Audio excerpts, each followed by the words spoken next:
Assalamualaikum warahmatullahi wabarakatuh. Hai teman-teman, sampai mana nih persiapan buat tes CPNS dan P3K tahun 2023? Teman-teman, saya ingatkan kembali beberapa tes untuk soal ada 110, kemudian waktunya selama 100 menit di mana jumlah TWK ada 30 soal, TIU ada 35 soal, dan TKP ada 45 soal. Tiap-tiap TWK, TIU, dan TKP memiliki skor masing-masing. Jadi, pada video kali ini saya akan membahas tentang soal-soal TWK yang pasti dan sering sekali keluar pada saat tes CPNS dan P3K tahun-tahun sebelumnya. Teman-teman, jangan lupa siapkan diri dari sekarang, banyak belajar dan membaca review-review soal-soal tes yang pernah dikeluarkan untuk tes CPNS dan P3K. Berikut akan saya bahas dari soal yang pertama.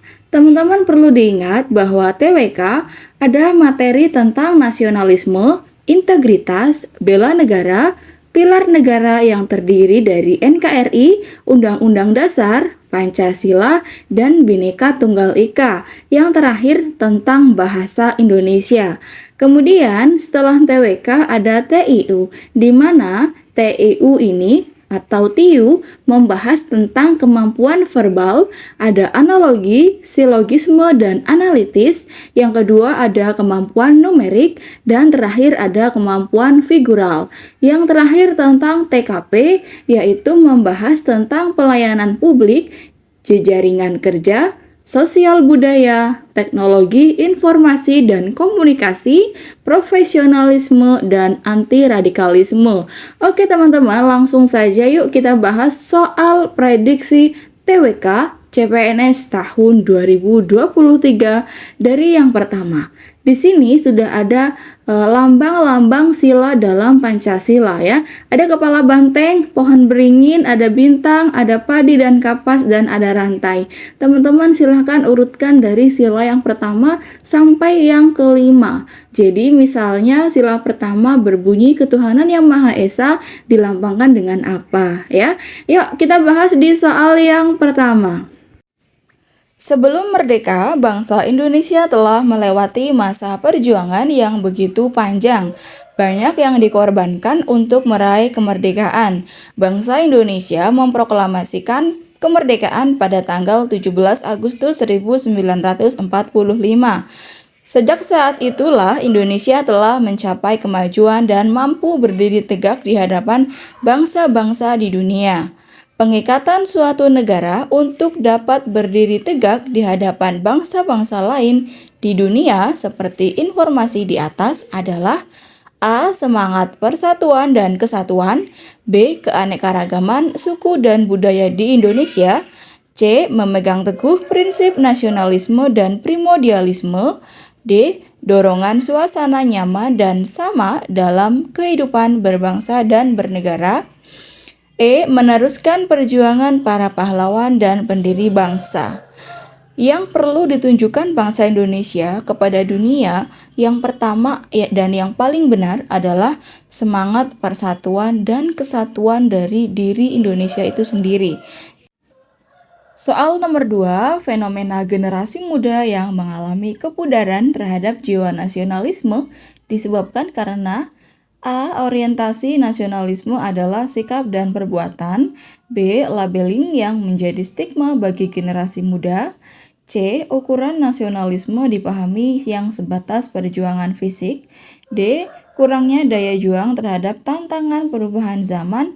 Atau E. Kurangnya sosok heroisme bagi kaum muda. Jadi teman-teman, bagi kaum muda seperti kami, kepudaran terjadi karena ukuran nasionalisme dipahami yang sebatas perjuangan fisik. Jadi dikiranya itu yang namanya perjuangan hanya berupa fisik aja. Padahal yang namanya perjuangan itu butuh mental, butuh tenaga, butuh waktu, butuh materi, dan yang lainnya. Nah inilah yang menjadi fenomena generasi muda mengalami kepudaran terhadap jiwa nasionalisme yang C. Jawaban yang paling benar adalah yang C.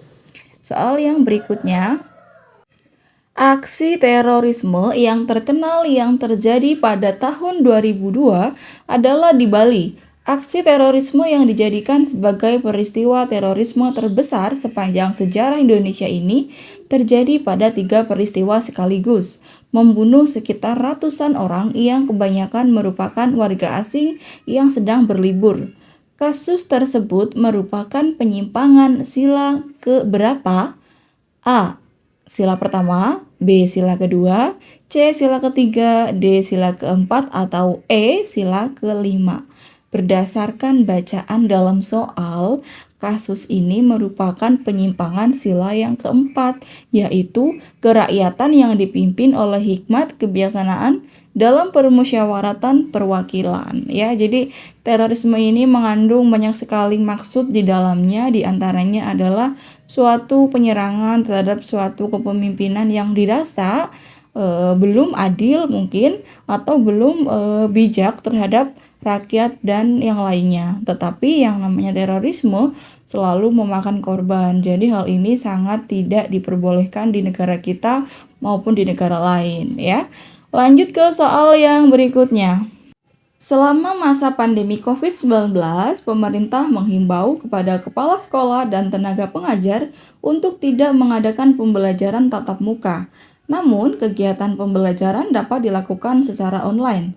Dalam hal ini, pemerintah telah memberikan haknya kepada rakyat untuk A. bekerja, B. hidup, C. pendidikan, D. komunikasi, atau E. beribadah. Sesuai konteks dalam soal, dalam hal ini membahas siswa, tenaga pendidik, dan sekolah. Otomatis hal ini berkaitan dengan pendidikan. Jadi jawaban yang benar adalah yang C. Pada leher Garuda tergantung dengan sebuah perisai berupa jantung, di mana di tengah perisai terdapat garis tebal. Melambangkan apa garis tebal tersebut? A. Indonesia terdiri dari pulau-pulau yang bersatu dan tidak terpisahkan. B. Semua sila dalam Pancasila bersatu padu. C. Kedaulatan Indonesia akan dipertahankan dengan sikap tegas jika ada pihak asing yang mencoba melarangnya. D. Indonesia adalah negara kepulauan yang membentang sebagai suatu kesatuan. Atau E. Indonesia dilalui garis khatulistiwa sebagai lambang garis tebal tersebut ya. Kalau soal seperti ini sudah ada kunci atau kode ya dalam pilihan ganda nih. Yang E ada kalimat sebagai lambang garis tebal tersebut. Jadi jawaban yang paling benar adalah yang E. Jadi teman-teman, TWK ini merupakan soal yang panjang-panjang. Jadi teman-teman harus punya tips dan trik bagaimana cara menyelesaikan soal dengan kode-kode yang ada dalam soal itu sendiri. Oke, soal yang berikutnya. Pada tanggal 12 Agustus 1928, Soekarno pernah menulis di Suluh Indonesia yang menyebutkan bahwa nasionalisme adalah nasionalisme yang membuat manusia menjadi perkakasnya Tuhan dan membuat manusia hidup dalam roh. Demokrasi sebagai bentuk pemerintahan dari rakyat, oleh rakyat, dan untuk rakyat memang merupakan fenomena baru di Indonesia yang muncul sebagai ikatan formasi negara Republik Indonesia Merdeka. Sejarah menunjukkan bahwa kerajaan-kerajaan pra-Indonesia adalah kerajaan deodoi yang dikuasai oleh raja-raja autokrat. Meskipun demikian, nilai-nilai demokrasi dalam taraf tertentu telah berkembang dalam budaya Nusantara dan dipraktikkan setidaknya dalam unit politik kecil, seperti desa di Jawa, nagari di Sumatera Barat, Banjar di Bali, dan lain sebagainya. Pernyataan tersebut merupakan landasan historis dari sila keberapa? Sila pertama, kedua, ketiga, keempat, dan kelima. Teman-teman, bacaannya panjang bukan? Seperti apa yang saya sampaikan sebelumnya. Nah, di sini konteksnya adalah bahwa Indonesia merupakan suatu negara yang ingin berbuat adil ke semua wilayah yang ada di Indonesia. Di Jawa, di Bali, di Sumatera, seperti halnya di negara-negara lain, di pulau-pulau dalam Indonesia memiliki suatu nama-nama masing-masing yang memiliki keunikan dan kekhasan dari daerah di Indonesia. Nah, hal ini menyebabkan bahwa landasan historisnya dari bacaan di atas adalah yang D, yaitu kerakyatan yang dipimpin oleh hikmat, kebijaksanaan dalam permusyawaratan perwakilan. Jadi jawaban yang benar untuk soal ini adalah yang D, ya.